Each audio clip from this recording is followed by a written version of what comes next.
después de la presentación académica y los títulos y bla, bla, bla, a mí lo que me gustaría decirles es contarles un poco cómo llegué yo a la carrera de bioquímica, a la carrera de doctorado y a esto que estoy todavía estudiando hoy. A mis 16 años exactamente me decidí por estudiar bioquímica, biología primero en realidad, para hacer biología molecular.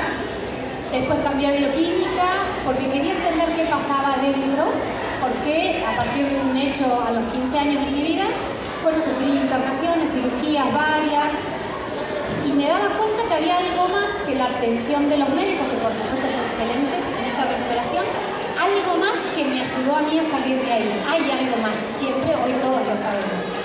No es solamente la atención médica, tampoco es solamente la voluntad de uno, es todo, es uno, es el entorno, es la familia, es la atención médica también.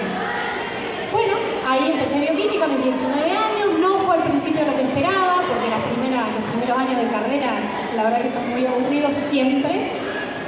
Me recibí después, trabajé en el laboratorio 12 años, después seguí en la universidad, como me daba cuenta que algo más me faltaba, quería algo más, hice el doctorado en química, a ver si ahí encontraba algo más en las moléculas, en la interacción que me pueda responder algo más. Estaba en eso cuando tuve otro episodio de salud complicado, 33 años de edad paradigmática, si las hay. Ya tenía mis hijos, eran muy chiquititos los dos bebés. Y ahí ya más madura, más grande, dije, bueno, a ver, algo más hay acá. No puede ser que 2 veces en la vida pases exactamente por toda esta experiencia. Y ahí empecé a buscar otra cosa. Una medicina más natural, medicina cuerpo-mente, medicina ayurvédica, tantas que hay, que se les dice mal llamadas alternativas, que no son medicinas alternativas, son medicinas complementarias que hacen al ser humano y hacen a su recuperación. Después de eso llegó la psiconeuro, que tiene ese nombre tan raro y tan difícil, pero que no es otra cosa que la integración de todo el cuerpo, la mente, el cuerpo, el espíritu, es eso, no es otra cosa. Y es algo que data de muchos años, no es un invento de la edad moderna. Los viejos filósofos antiguos, físicos, matemáticos, todos hablaban de la integración del cuerpo, del universo, de todo. Así que bueno, acá estoy en este camino de la psiconeuro y les voy a mostrar un poquito hoy cómo se ve la bioquímica desde ahí, desde la integración de todos los sistemas del cuerpo. Voy a tener que gritar un poquito.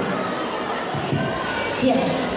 Bueno, por ahí esta medicina integral lo que habla es del ser humano con un modelo biopsicosocial, o sea, lo biológico, lo psicológico y la interacción con la sociedad, con nuestro entorno. Cronobiológicamente, o la cronobiología, lo que dice es que si nosotros miramos cronobiológicamente todos los hechos de la vida de una persona, es decir, a qué hora se levanta, a qué desayuna, cuántas horas hace de ayuno, cómo es su día, trabaja, no trabaja, hace ejercicio, no lo hace, cómo son sus vínculos. Si miramos todos esos hechos, podemos lograr una hiperhumanización de la medicina, que es a lo que apunta esta ciencia, y a convertir al paciente en asiente. No quedarnos pacientemente esperando lo que nos dicen de afuera, sino volvernos asientes de nuestra propia salud, de nuestra propia recuperación. Y como les decía al principio, es la integración de mente, cuerpo, espíritu. En realidad hay una medicina que se llama medicina de los 7 cuerpos, que nombra 7. El cuerpo físico, energético, vibracional, álmico, etérico, mental, somos todo eso. Bien, es esta salud integral que les decía. ¿Vamos a hablar de ciencia? Sí. La ciencia es la manera de ver los hechos, ¿sí? ¿Cómo podemos estudiar los hechos con el método científico? Observación, hipótesis de lo que estamos viendo, experimentación para poder refutar o no esa hipótesis, conclusión. Es ciencia, es algo paradigmático, es algo estructurado. A partir de la ciencia después obtenemos leyes, principios. ¿Se necesita? Sí, porque necesitamos estructurar los conocimientos. ¿Vamos a hablar de salud? Sí. La salud fue definida por la Organización Mundial de la Salud como no solo la ausencia de enfermedad, sino el perfecto estado o completo estado de bienestar físico, mental y social. 1946 fue esa definición. O sea, ya la OMS en 1946 hablaba de que no somos solo el cuerpo físico. tiene que ver el cuerpo mental, tiene que ver el social. No nombraba acá el emocional la OMS, pero si nosotros pensamos en nuestra interacción con la sociedad y en nuestro pensamiento y nuestra mente, estamos hablando de las emociones también. Entonces a mí me gusta decir que conocer es un puente para poder transformar, es la única manera. Si no nos conocemos, no podemos transformar nada, tampoco nuestra salud. Y este laboratorio interior, o sea, nuestra bioquímica interior, funciona 24/7, todos los días, todo el día. Somos ese conjunto de reacciones todo el día. La bioquímica se define como el conjunto de reacciones químicas que pasan dentro del organismo. O también se le llama metabolismo a eso, el conjunto de las reacciones. Ese metabolismo es de construcción, anabólico, no sé, consumimos aminoácidos con la dieta, construimos proteínas a partir de esos aminoácidos. Y catabólico, destrucción. El cuerpo está todo el tiempo también destruyendo tejido para renovarlo. A la noche, cuando descansamos las supuestas 7 o 8 horas que tenemos que dormir todos, pasan como unos cochecitos por el intestino, exactamente por las placas de Peyer del intestino, que es el sistema inmunológico, recoge todo lo que no pudimos absorber y lo elimina. Por eso es tan importante esas horas de descanso, porque no es horas de ocio, de no hacer nada, el cuerpo está trabajando. Todo eso pasa en el organismo. Cuando nosotros nos hacemos un análisis bioquímico para que el médico lo evalúe, lo que tenemos es una foto, una instantánea del momento de cómo están nuestras moléculas químicas dentro del cuerpo en un momento determinado, es una foto. Pero hoy, en la bioquímica no se habla tanto de valores de referencia, que por supuesto hay que mirarlos, porque en base a los valores de referencia están estas leyes o principios de la ciencia para saber si tenemos diagnóstico de una enfermedad o no. Pero hoy se habla más de valores funcionales. ¿Funcionales a qué? A cada persona, o sea, la individualización de cada persona. Según la edad, según el género, según nuestros hábitos, según el momento de nuestra vida, según si tenemos alguna patología preexistente o no. Porque podemos tener una persona con cortisol normal, que es totalmente normal, o podemos tener una persona con cortisol dentro del rango de referencia, pero bien abajo, que en realidad es una persona que está en estrés crónico durante muchos años y ya en realidad su sistema no produce cortisol porque se desgastó. Entonces no podemos mirar solo el valor de referencia del análisis. Tenemos que hacer toda la anamnesis, toda la historia del paciente. Y entonces sí, no se trata de corregir el número, si está fuera del valor de referencia, sino de comprender qué generó ese valor y relacionarlo con otros valores. La bioquímica entonces vive en nosotros. A mí me gusta decir que la bioquímica es conciencia, es elección, es posibilidad de cambiar algo. Esto cortito para que entendamos un poco por qué esto de tantos cuerpos dentro del cuerpo. Las células, a través de todos los procesos y reacciones químicas que todas las células tienen en el organismo, en general de lo que se trata es de generación e intercambio de energía, todas esas reacciones. Organela fundamental para eso la mitocondria dentro de la célula. Ahí ocurren todos los fenómenos de la energía celular. Y se comunica eso que pasa a través de dos vías, una vía eléctrica y una vía química. La vía eléctrica es la rápida, es la directa, está asociada con nuestras emociones y todo el tiempo está pendiente de los estímulos externos. Entonces, todo el tiempo nosotros estamos cambiando nuestra emocionalidad dependiendo de los estímulos externos. La química es más lenta porque tenemos que sintetizar sustancias que después van a actuar. Pero tiene un efecto más prolongado. Al ser más lenta es de efecto prolongado. Entonces, ambas están todo el tiempo ocurriendo y ambas son importantes. Ambas responden también al entorno. El entorno, siempre decimos, nuestros pensamientos, nuestras emociones, los estímulos que recibimos de alrededor. De ahí sale la frase, el cuerpo sabe lo que la mente aún no. Porque nosotros recibimos el estímulo exterior y estas vías de comunicación eléctrica y química son instantáneas. Primero la eléctrica, después arranca la química, después la mente genera el pensamiento y racionalizamos lo que pasó, recién después. Cuando yo acerco el dedo a la llama, me quemo, no espero a que la mente diga, ay, eso es una llama, te va a quemar. Sacamos el dedo enseguida, porque la vía eléctrica actúa enseguida. Después racionalizamos. No tengo que acercarme tanto al fuego porque me voy a quemar. Entonces, el cuerpo sabe lo que la mente aún no. Y yo ahí puse unos nombrecitos para no olvidármelos, por esto que les decía, que no es esto algo moderno, algo nuevo, algo del año 1900, no. Ya Einstein hablaba en términos de vibración.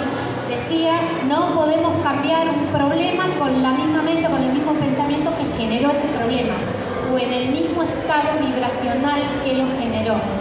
Tesla decía, si quieres conocer el universo o entender el universo, piensa en términos de energía, de vibración, de frecuencia.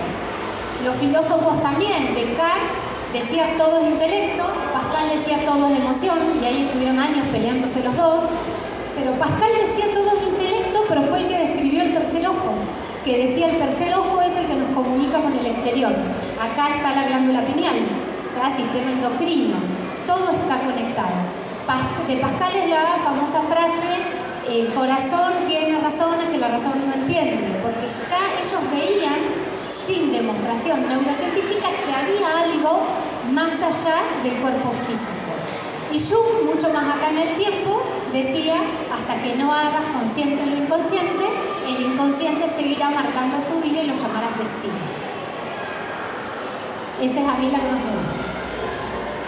Bueno, ese es el paper de donde salió esto del citosol, o sea, el citoplasma de la célula, donde está la mitocondria, donde se realizan todas las reacciones energéticas. Entonces, nuestra bioquímica la vamos a entender bien si podemos unir todos los sistemas. El psíquico, el nervioso, el psíquico siempre nombramos las emociones, los pensamientos, la mente. Sistema nervioso, sistema endocrino, que son las glándulas y las hormonas, sistema inmunológico, que es nuestro sistema de defensa. Entonces unimos ciencia y espíritu, mente y cuerpo, y si podemos hacer que todo eso funcione en coherencia, es una sinfonía perfecta. Cuando se habla de sinfonía, lo que se dice siempre es que si en una orquesta falta un músico, la pieza no sale como tiene que salir. Bueno, esto es lo mismo, tienen que estar todos los sistemas interactuando para que estemos bien. Y en realidad por eso yo les decía lo de los análisis, cuando se desajusta algún valor de laboratorio, hay que indagar de dónde viene ese desajuste, porque muchas veces no es tan directo como un valor elevado de glucemia, diabetes, por ejemplo, que es algo que todos conocemos. Hay que ver de dónde viene eso. Y muchas veces es el sistema emocional y el sistema nervioso el que provoca esos desajustes, y no algo orgánico. Y esta es la famosa rueda de la PNI, la psiconeuroinmunoendocrinología. El psíquico genera neurotransmisores, neuropéptidos que actúan sobre el sistema nervioso, y el sistema nervioso lo mismo sobre el psíquico. El sistema nervioso actúa con estos neuropéptidos, neurotransmisores, que son proteínas, sobre el sistema inmune, que es el de defensas, y el sistema de defensas genera interleuquinas o citoquinas, que también son moléculas químicas que actúan o modulan al sistema nervioso. El inmune interactúa con el endocrino a través de las interleuquinas del inmune y las hormonas del sistema endocrino, y el endocrino interactúa con el psíquico a través de factores de liberación de hormonas. Entonces, esto es una verdadera autopista de autito circular, porque son todas esas moléculas químicas. Todo está interrelacionado con todo. Por eso tenemos alteraciones hormonales cuando estamos nerviosos, por eso nos cae mal una comida que en general no nos cae mal cuando la comemos nerviosos, porque todo está relacionado con todo. Si yo tengo que digerir en un momento en que mi sistema nervioso me tiene con los pelos de punta, el sistema digestivo no puede actuar bien. No libera las enzimas que tiene que liberar, no actúan las hormonas que tiene que actuar. Si no descanso bien, como les decía al principio, no voy a poder eliminar todos los residuos que tengo que eliminar. Entonces al otro día estoy como intoxicado. ¿Y eso cómo se manifiesta? Con dolor de cabeza, con pesadez, cuando me levanto que no descansé bien. Todo tiene que ver con todo. Bueno, ese es el paper que habla de las evidencias de la interacción entre los 4 sistemas, y ahí están descritas, son las mismas que estaban en la ruedita, ¿sí? Que neuropéptidos, neurotransmisores, hormonas van interactuando entre los 4 sistemas para poder dejar que funcione perfectamente uno o no, o intervenir. Somos sistemas abiertos, dinámicos, eso es un concepto más termodinámico. Un sistema abierto es el sistema que interactúa materia-energía con el entorno. Si fuéramos cerrados, no podríamos intercambiar energía con el entorno, ni materia, o sea, no podríamos comer, no podríamos interactuar intercambiar energía. Hay millones de señales bioquímicas, que serían todas estas moléculas, neurotransmisores, interleuquinas, neuropéptidos, son señales bioquímicas que circulan llevando mensajitos. Por eso la forma por ahí de verla siempre es esto de la autopista con autitos que está circulando por todo el organismo. Son moléculas químicas que circulan. Y ahí la frase que yo les contaba de Jung recién, que es muy linda, o si no, otra manera de decirlo es eso, que debemos biologizar la mente y psicoanalizar más el cuerpo para poder entendernos. Bien, entonces, de esta definición de salud de la OMC, lo que por ahí ahora se habla desde la PNI es que no solo nuestra carga genética es la que condiciona nuestra salud, es decir, nuestros genes que vienen heredados de mamá, papá, de todos nuestros ancestros, sino lo que hoy se llama epigenética. Epi es arriba de, epigenética es por encima de la genética. La epigenética es esto, el estilo de vida, el entorno.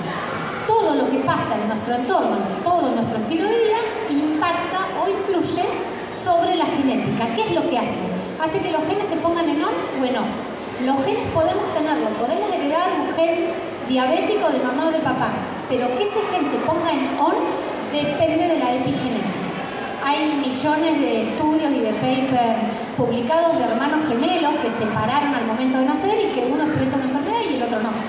Eso tiene que ver con la epigenética, con el estilo de vida y el entorno. Y ahí todo lo que podemos tomar como estilo de vida, factores epigenéticos.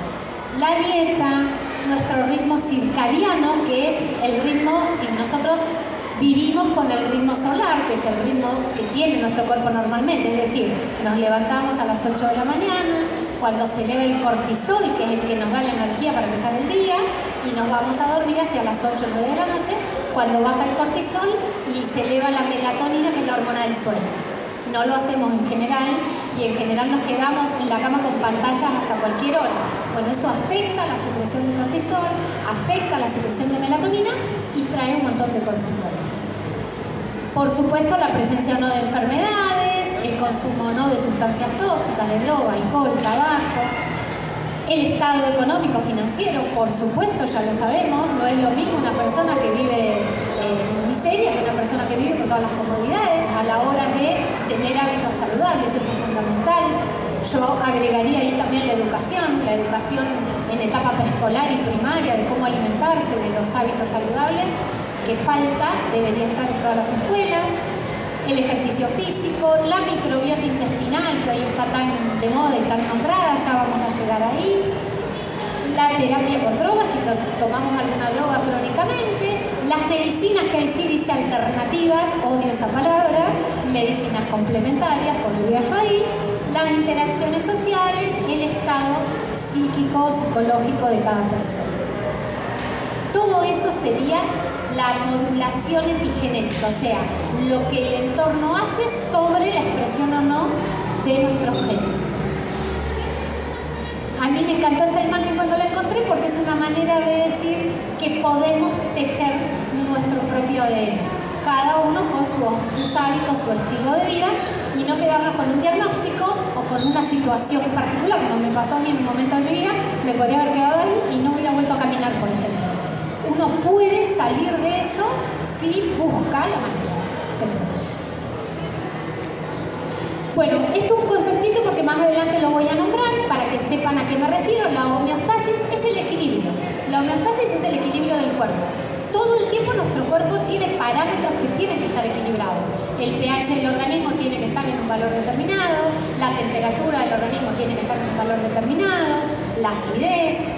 Pero todo el tiempo se rompe, porque no somos un sistema cerrado ni estático, somos un sistema abierto, dinámico. Entonces, permanentemente la homeostasis se rompe.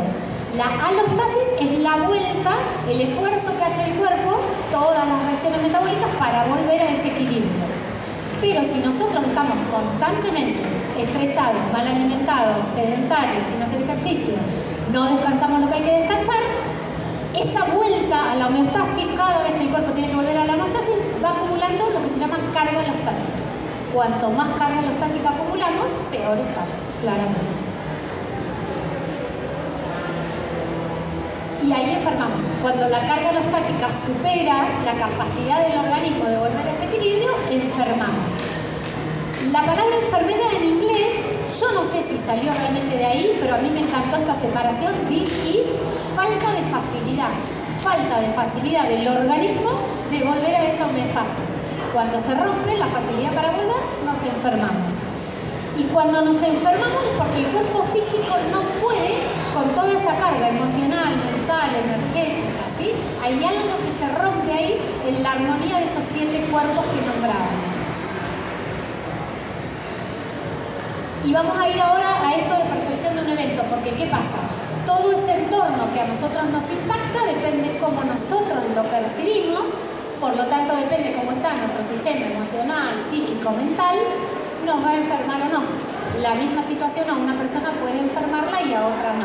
Puedo ir manejando a las 6 de la tarde acá por Eureka, puteando, como nos pasa muchas veces, enfermándonos, o podemos poner música de relajación o un podcast y reírnos del que está al lado puteando. No siempre reaccionamos igual. Y eso tiene que ver no solo con la persona, sino con el momento de la persona. Todos no podemos estar en on todo el tiempo. Nos pasa a todos. Mi hija lo sabe. Cuando manejo lo sabe mucho. Que yo siempre digo, si mis alumnas me escuchan cuando estoy manejando, bueno, nos salta la chapa, es así. Sí. Entonces, el estrés. El estrés no es el enemigo, que también es algo que hoy se dice mucho en redes. El cortisol es el enemigo, el estrés es el enemigo. No, el estrés es una respuesta natural del cuerpo. Si me está persiguiendo un león, menos mal que tengo estrés, que puedo liberar cortisol y salir corriendo. Porque el cortisol, ¿qué hace? Manda circulación a las extremidades para que pueda correr, manda oxígeno, manda glucosa, eleva mi frecuencia cardíaca para que me pueda apurar, para que pueda hiperventilar, respirar. Si no tuviera eso, me pisa un auto en la calle, me hubiera comido un león en la edad antigua. Necesitamos del estrés y del cortisol. El tema es cuando se prolonga en el tiempo, cuando se mantiene crónicamente y cuando no funcionan las hormonas que tienen que bajar al cortisol. ¿Sí? Entonces el tema es el nivel de estrés y si es agudo y se termina o si es crónico. Ese es el tema. La inflamación es siempre la respuesta del cuerpo ante el estrés. Pero como yo les decía, estrés puede ser quemarme el dedo en la hornalla. Y no pasa nada, me quemé, saqué el dedo, se inflamó la zona, se puso roja, fue la circulación sanguínea hacia ahí, me quemé, se hizo una ampolla, pero se pasa. ¿Sí? Entonces, la inflamación protege al cuerpo de infecciones, de lesiones, porque lleva hacia ahí todos los glóbulos blancos para que maten un virus, una bacteria que entró, para que cicatrice la piel. Es una función positiva cuando es una inflamación de bajo grado. Empieza y se termina. Es perjudicial cuando es crónico. ¿Sí? ¿Cuándo ese estrés va a ser crónico? Cuando todo el tiempo tenemos una dieta proinflamatoria, somos sedentarios, trastornos del sueño, la famosa disbiosis intestinal, que es la alteración de esa microbiota que tenemos, la exposición a tóxicos, la deficiencia nutricional, cualquier enfermedad o patología que tengamos de base, ¿no? Pero sin síntomas claros, lo que pasa ahí es que se altera la producción de energía, hay daño mitocondrial en la célula, y si eso se vuelve crónico, ahí estamos en problemas. Porque como no hay síntomas enseguida, de un estrés, por ejemplo, porque me pongo nervioso por cualquier cosa, esa inflamación crónica silenciosa hace que el cuerpo esté todo el tiempo en estado de activación. Todo el tiempo el sistema inmunitario está en alerta constante, no descansa nunca, y entonces se facilita la aparición de esas patologías crónicas. Patologías crónicas metabólicas son la diabetes, las neurodegenerativas como el Alzheimer, el Parkinson, la enfermedad cardiovascular, osteoporosis, alteraciones autoinmunes, ¿sí? Serían todas las enfermedades que no son de contagio por una bacteria o un virus. Y que son las enfermedades del tejido. Porque a las otras, con los años las hemos ido combatiendo, ¿sí? Con vacunas, con antibióticos, pero el tema de estas enfermedades nuevas es que las tenemos que combatir solamente con buenos hábitos, y es lo más difícil.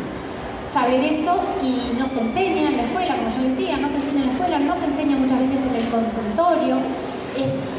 Pues sería buenísimo que el médico se vuelva, además de médico, docente en el consultorio, ¿sí?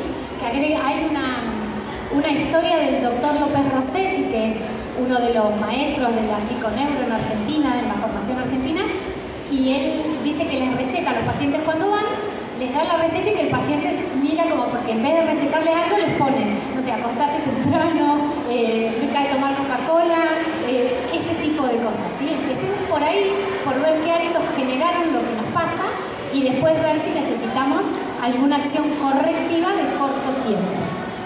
Bueno, ahí puse, no importa, son algunas determinaciones del laboratorio bioquímico que algunas son de hace muchos años, pero hay algunas que se están haciendo hoy o se volvieron a usar hoy para poder detectar estos patrones de inflamación crónica y de estrés, ¿sí? Son la mayoría proteínas, la PCR es una proteína, la BCG es la velocidad de eritrosedimentación, de sedimentación del glóbulo rojo. Cuando la tenemos aumentada nos está indicando que hay alguna inflamación. El fibrinógeno es otra proteína, la ferritina es la transportadora de hierro, la homocisteína que nos habla un poco de la salud cardiovascular, bueno, la insulina que es la hormona que ayuda a que la glucosa ingrese a la célula, hemoglobina glicosilada es un marcador de diabetes y vitamina D3 que hoy en día, por suerte, no se está usando solamente para ver si tomamos sol adecuadamente y tenemos vitamina D para la piel y para los huesos, sino que cuando está en déficit se sabe que es un marcador de estrés. Y ahí vamos otra vez a lo de percepción del evento. Depende cómo estamos nosotros y percibimos ese evento, cómo va a ser nuestra respuesta. Los estímulos que recibimos del ambiente, cualquiera, visual, auditivo, emocional, una percepción corporal, de tacto, todo va al cerebro. El cerebro tiene un gran redistribuidor que lo distribuye hacia donde necesita. Si fue un estímulo visual que me entró por el ojo, va al nervio óptico. Si es un sonido que entró por el oído, va a las estructuras auditivas del cerebro. Se redistribuye y ahí el cerebro lo va a mandar a efectores del sistema que necesita dar la respuesta, dependiendo que sea. Sistema inmune, sistema endocrino, sistema nervioso y ahí también. Recién después de eso que se generó la respuesta, nos hacemos conscientes. Hay un cambio perceptible. Nuestra mente pudo racionalizar lo que pasó. De ahí otra vez la frase, el cuerpo sabe lo que la mente aún no. Porque todo eso que pasó antes, el cerebro recibió el estímulo, el ojo recibió el estímulo, lo mandó al cerebro, el cerebro lo redistribuyó. De todo eso no nos enteramos todavía en la mente. Recién después lo hacemos conscientes. Por eso es tan importante escuchar el cuerpo. Porque la famosa premonición o intuir algo no es magia negra.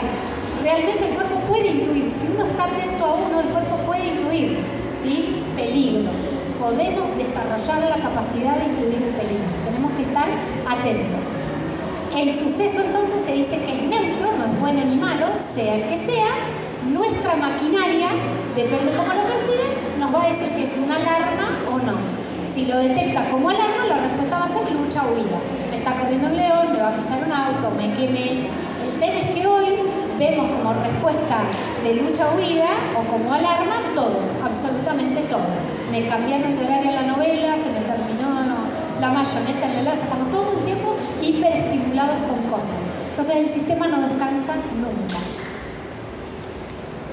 De ahí la importancia de las prácticas meditativas, de las prácticas de respiración, que son ancestrales también, ¿no? Por algo los orientales nos sacaron millones de años de ventajas de evolución. Sentarse en silencio a meditar, a mirar un fuego, en la costa del mar, abajo del sol o en casa, en silencio, con todo apagado, con la luz apagada, con la tele apagada, son prácticas que nos hacen hacernos conscientes de lo que pasa adentro del cuerpo.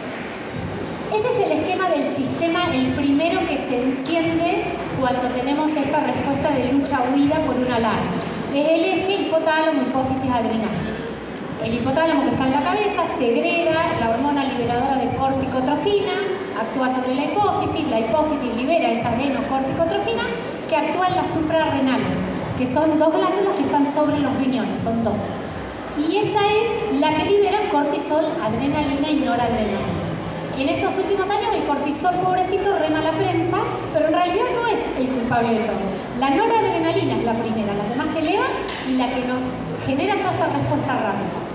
El cortisol también, por supuesto, se libera y nos ayuda, como les decía hace un ratito, a mandar glucosa por sangre a las extremidades para que tengamos alimento para poder correr, nos acelera la frecuencia cardíaca, nos acelera la frecuencia respiratoria para que podamos huir de lo que nos está pasando. ¿Sí? Pero luego eso tiene que bajar, ¿sí? Se libera cortisol, huimos de lo que nos pasó y todo ese aparato se tendría que apagar. El tema es que en general está desregulado y ahí estamos en situación de inflamación crónica, lo que nos lleva a una enfermedad crónica. Ahí al costadito lo de circulación periférica es otra muestra de la interrelación entre todos los sistemas, porque este HPA es endocrino, son glándulas endócrinas que liberan hormonas, pero la adrenalina, noradrenalina, cortisol también actúan por circulación periférica sobre el inmune, que hace que los linfocitos segreguen interleuquinas que también actúan allá arriba en el hipotálamo, ¿sí? Cuando el cortisol cumplió su función, si está todo bien y volvemos a la calma, el mismo cortisol inhibe el hipotálamo para que el eje se corte. Pero cuando estamos en inflamación crónica o estrés crónico, eso no se corta nunca, hasta que sí se apaga. Si llegamos a un extremo, se apaga del todo. Por eso les decía el cortisol bajo dentro del rango de referencia, pero bajo no siempre quiere decir calma. Muchas veces está hablando de algo crónico en la persona. El cortisol no es el malo de la película, les decía, porque en realidad es una hormona antiinflamatoria. Los corticoides, cuando nos pasa algo, ¿qué nos dan? Corticoides, ¿sí? Una alergia, nos cortamos, nos lastimamos, nos dan corticoides en realidad, porque son antiinflamatorias, nos ayudan, pero aumentan la presión arterial, frenan la regeneración, aumentan la glucosa, aumentan las reacciones del catabolismo, activan el sistema nervioso, frenan el inmunológico. Entonces, si tengo hiperactivado el cortisol, mis defensas están por el piso. Si esto tiene que frenarse en algún momento, cumplir su función antiinflamatoria y frenar. Si no, entramos en la rueda del hámster. Estrés crónico, el cociente ese NA-cortisol es una división. Se hace la concentración de noradrenalina sobre la de cortisol y si eso está elevado, nos está hablando de estrés crónico, está disparado el estrés. El cortisol elevado en el tiempo produce la inflamación crónica. Esa inflamación crónica nos hace, por ejemplo, en nuestro día a día tener desequilibrio en la digestión, antojos por alimentos que no son los mejores, harinas blancas, alcohol, snacks, azúcares, galletitas, ¿sí?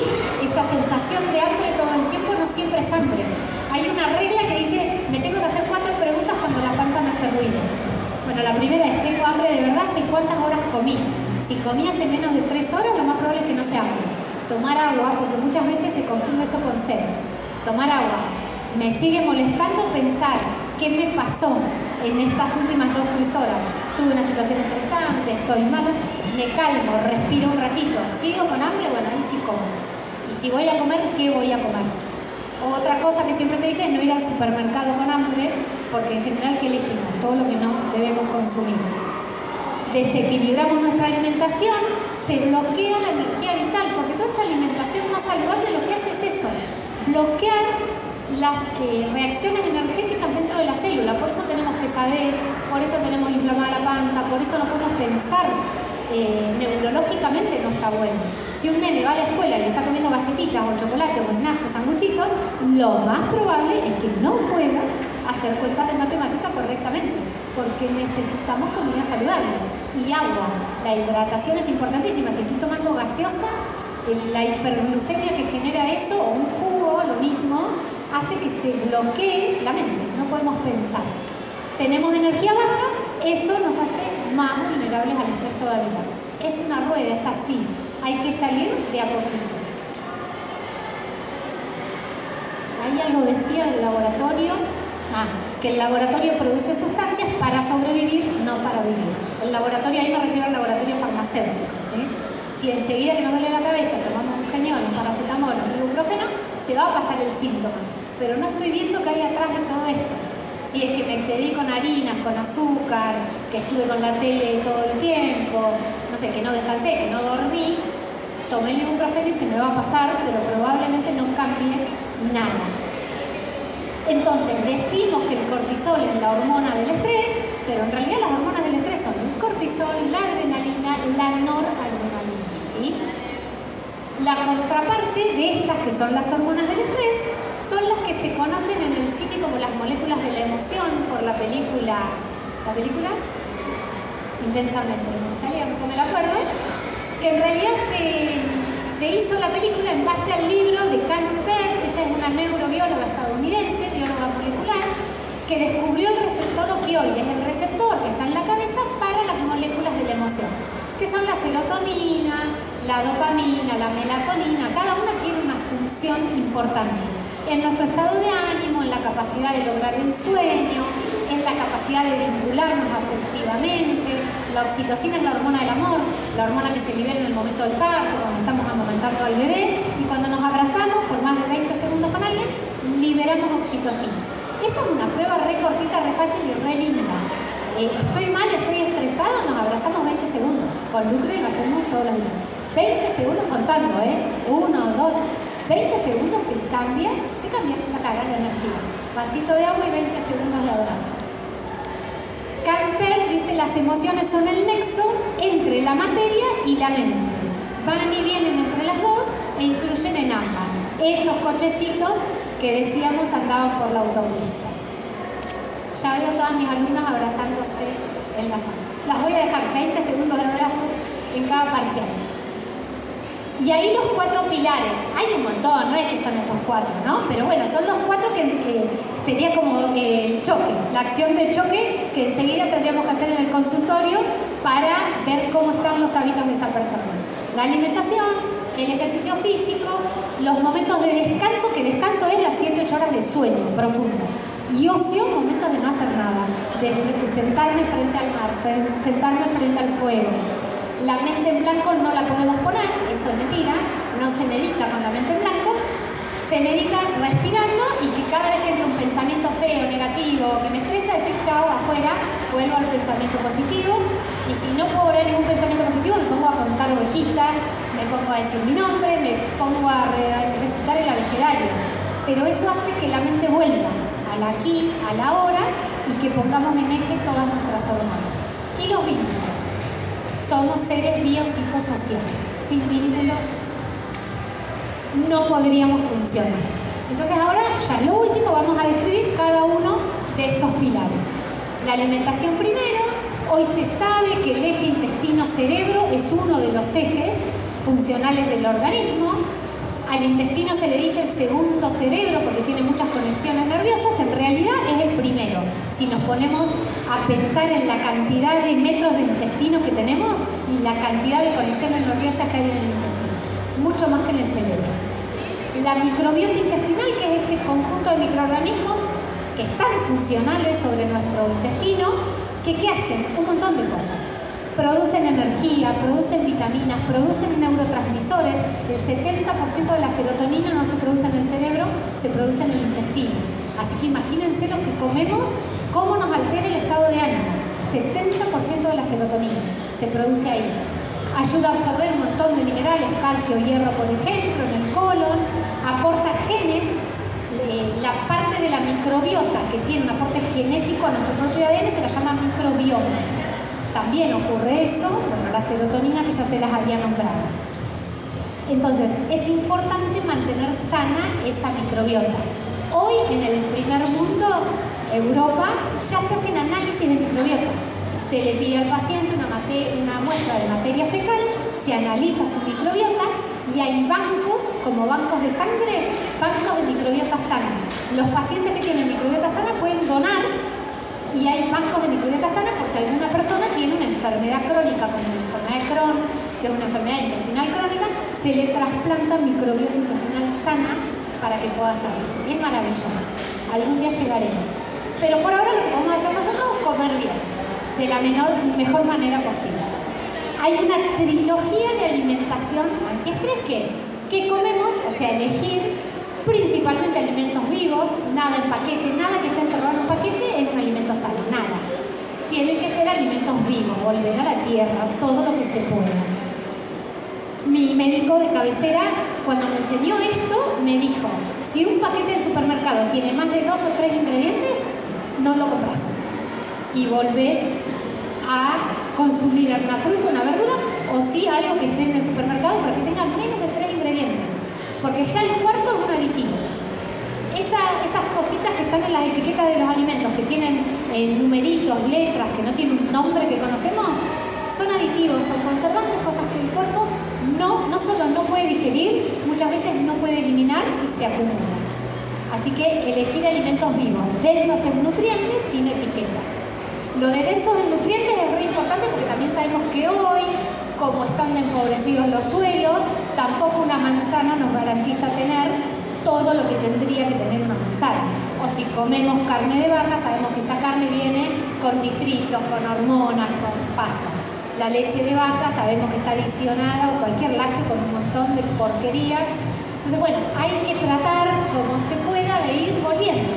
Y hoy en Comodoro tenemos granjas que venden lácteos orgánicos, gente que vende verdura orgánica, que vende fruta orgánica. Se puede, hay que ir haciendo el trabajito de volver a eso.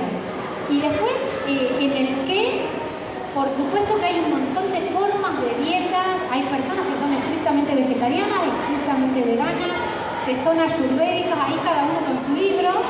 Yo soy de equilibrio, a mí me parece que necesitamos todo de lo más sano posible, de lo más vivo posible, pero bueno, son distintas escuelas, cada una tiene sus fundamentos y son totalmente respetables.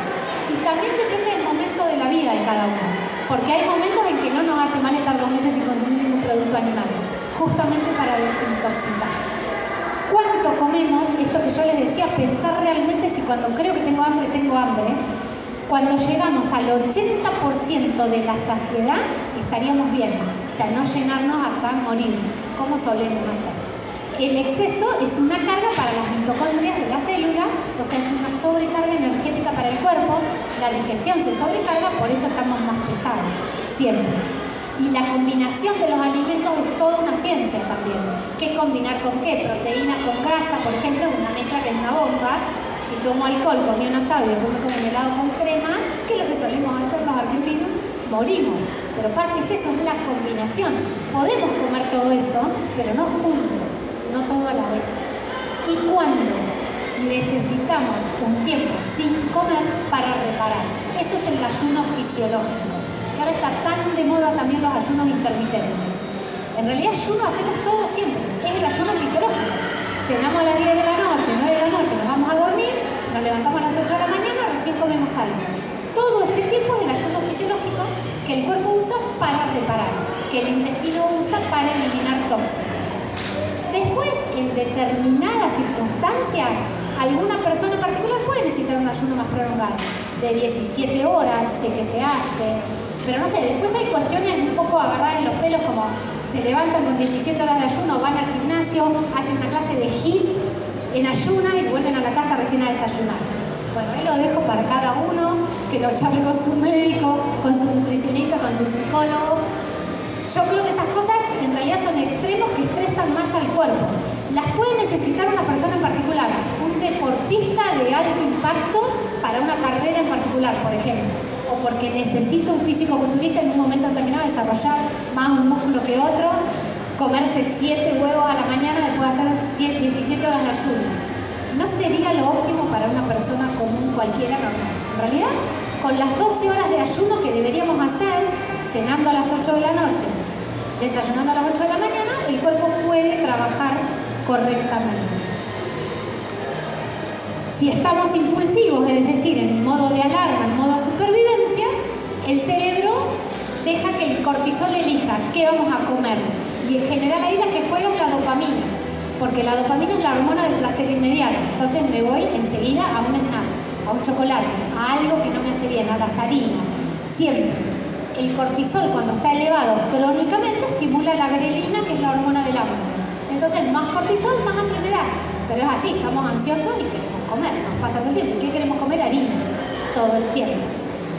¿Y qué hace también el cortisol? Reduce la leptina, que es la hormona de la saciedad, de que me siento saciado. Entonces, el cortisol está regulando todo eso. Y hoy se sabe también que el músculo, cuando hacemos ejercicio físico, libera leptina. Entonces, si somos sedentarios y no hacemos ejercicio físico, no tenemos buena secreción tampoco de leptina, ¿sí? Entonces, más ociosos estamos, más sedentarios y más comemos, ¿sí? Estoy tirada en el sillón mirando tele 5 horas, lo más probable es que esté comiendo las 5 horas, o comiendo pochocla en el cine las 3 horas de película, nos pasa. Hay un aumento momentáneo de serotonina cuando yo empiezo a consumir azúcar, sal, ultraprocesados, que me lleva a pedirme más. La serotonina, si yo libero serotonina, quiero más serotonina. Entonces sigo consumiendo todo eso. Es como decíamos la ruedita del hámster. se activa todo ese circuito de recompensa y estoy en estado de supervivencia del estrés crónico. Hay que frenarlo, es la única manera. Y frenarlo es conociendo. Si nos conocemos, nos podemos transformar. ¿Y cómo nos conocemos? Escuchándonos, esto que yo les decía, parar, respirar, escucharnos y por supuesto con ayuda de un profesional. Porque también hoy hay mucho de esto en redes que toma esto, consumí esto, hace tanto ayuno. En realidad, ¿quién nos va a decir eso? El nutricionista. ¿Quién nos va a evaluar el estado nutricional? El nutricionista. ¿Quién nos va a mirar los análisis? ¿Los va a leer? El médico. ¿Quién nos va a decir qué ejercicio físico podemos hacer o no? El entrenador del gimnasio, el kinesiólogo que nos va a decir si tenemos una lesión o no, si podemos hacer determinado ejercicio o no. O sea, hay que recurrir al profesional ahí que nos ayude. Los sí y los no, lo que ya hablamos. Los sí, cualquier alimento vivo. Los no, todos los ultraprocesados que ya los conocemos. El omega 3 está ahí como alimento vivo. Omega 3 es muy importante consumirlo. Hoy se sabe que es muy antiinflamatorio, es un ácido graso que no lo genera nuestro organismo, entonces hay que consumirlo con la dieta. Está en el pescado, pero hay mucha gente que por alergia no come pescado porque no le gusta. Entonces ahí, por ejemplo, sería un caso interesante para suplementar omega 3. Pero tenemos que evaluarlo con el especialista. La actividad física era otro de los pilares, tenemos que estar en movimiento. Si yo digo voy 2 o 3 veces por semana al gimnasio, soy una persona pasiva que hace actividad física, no soy una persona activa. Actividad física es hacer actividad todos los días, cualquier cosa, no ir al gimnasio solo. Caminar, subir escaleras, no ascensor, salir a hacer las compras caminando, cargar las bolsas, cualquier cosa así que yo haga que el cuerpo se mueva, es actividad física. Hace que el músculo se mueva y hoy se sabe que el músculo es un órgano endocrino. Genera, como les decía, leptina, genera un factor que se llama BDG, que es un factor que actúa a nivel del cerebro también y regula también a nivel cerebral el sistema nervioso. O sea, tenemos que hacer ejercicio físico. No es una cuestión del físico para que el físico esté bien.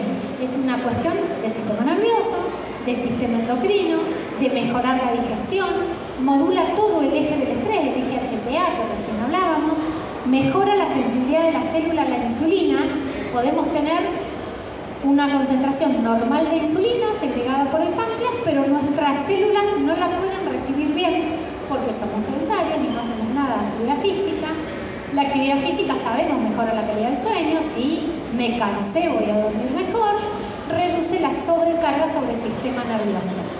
Todo el tiempo, si nos estamos moviendo, el cuerpo libera las señales eléctricas de las que hablamos en la tercera y cuarta diapo y las sustancias químicas que equilibran todo el organismo.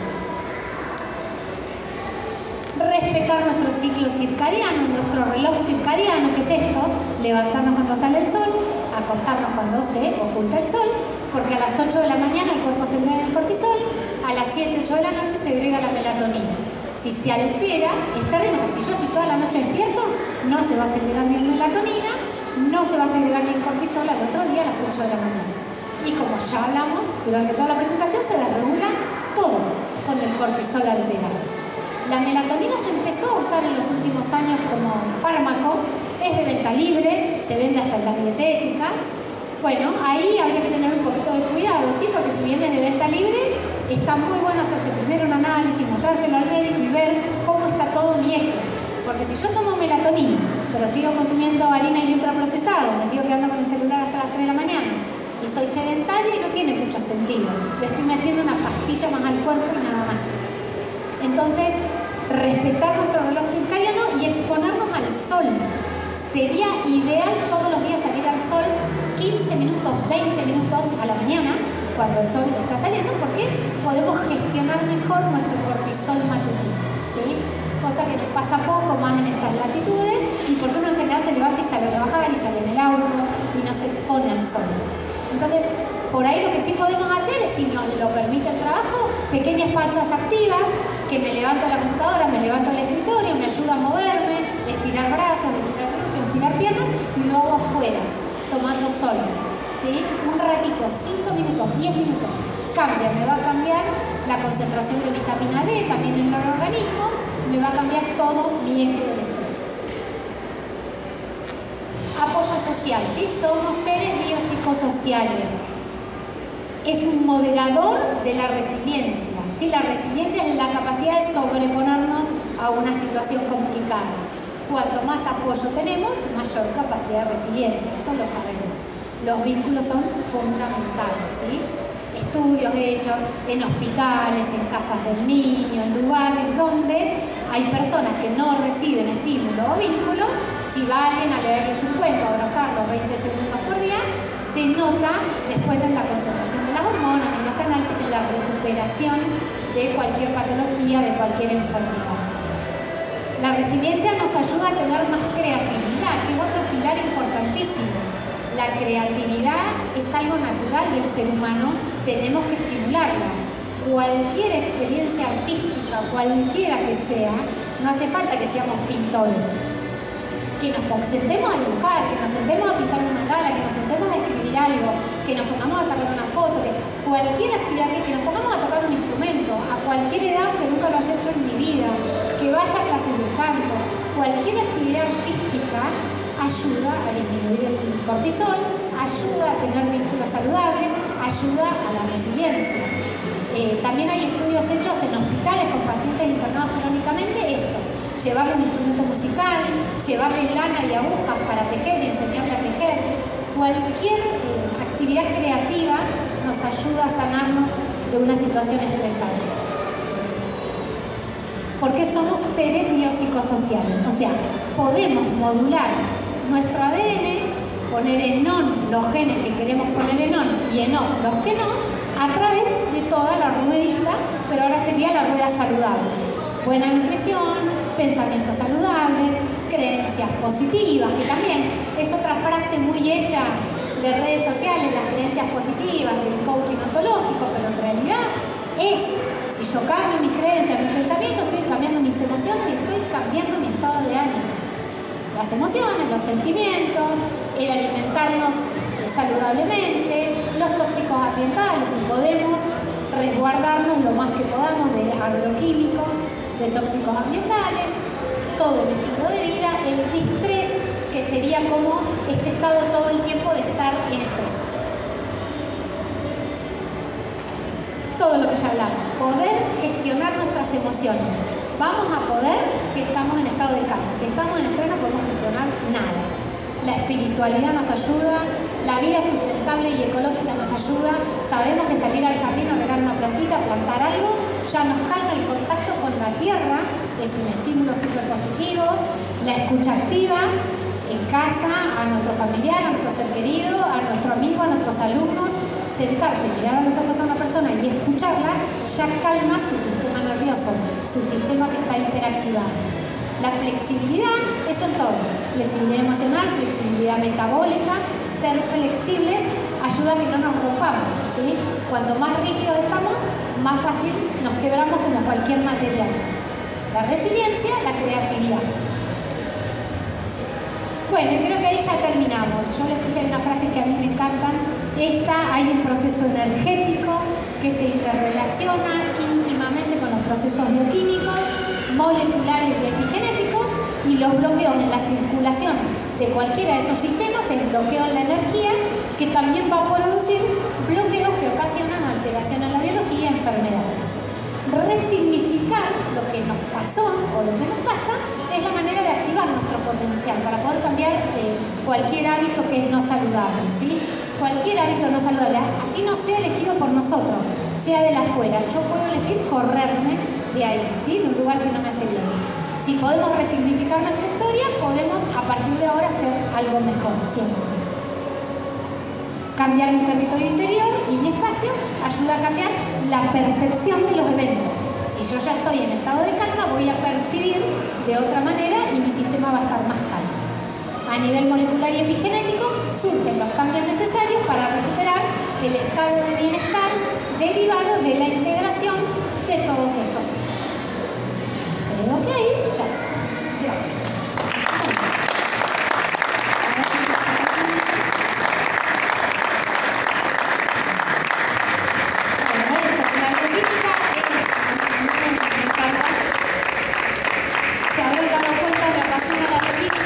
Pero es porque cada reacción y cada molécula